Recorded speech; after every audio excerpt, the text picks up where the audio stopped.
today I want to talk about my second therapy session. So there are a couple helpful takeaways.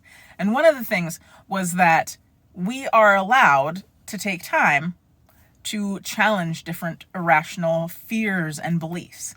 And not only are we allowed to, it does take time. Because I was saying, hey, I'll have these different insights about myself. And she did also compliment me and say that I am rather insightful. So that made me feel special. But I will have these insights and I'll think, okay, I figured out why I'm doing this. Now I'm good. Now I can let that go and I'll be fine and happy. And no, it'll just keep coming back. Even though I know it's wrong and I know that it's something I need to let go of, it's really hard. But she said, yeah, that stuff takes time. That's very normal. And that even on top of that, there are going to be times when we really just fall into it.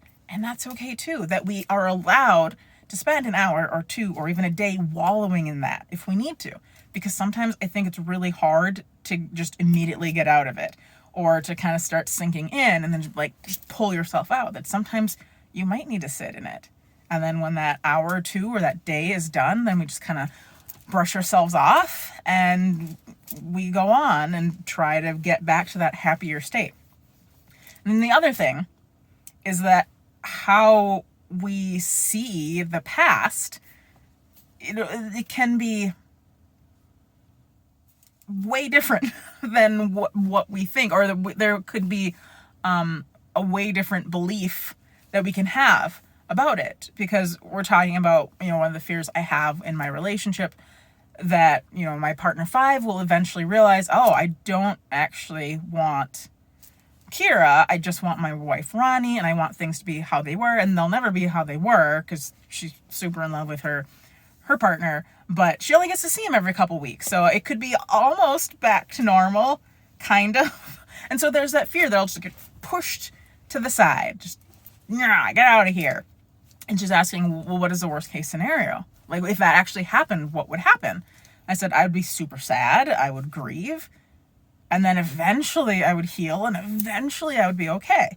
So she said, yeah, even if the worst case scenario happened, you would be fine. And I said, but there's the other thing where I feel like that would mean that I really am not lovable. It would be this extra evidence point, because I can look at all the things in my past and say, yep, this shows I'm unlovable, and this shows I'm unlovable, and this shows I'm unlovable. And she said, well, tell me about one of them.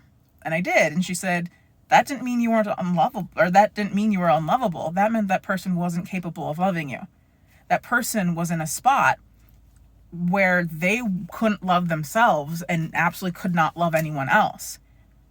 So it wasn't you. And yes, they kind of abandoned you. That did happen, and that sucks. But the reason wasn't because you're not worthy of love. You are worthy of love. It's intrinsic, no matter what. And that was really helpful to be able to go back and look at the past and think, yeah, these things did happen, but not for the reason that I thought. So that was incredibly helpful. And yeah, I enjoy therapy. It's interesting because there's just the different little insights, the different things that where I will beat myself up. And it's like, no, that stuff's normal.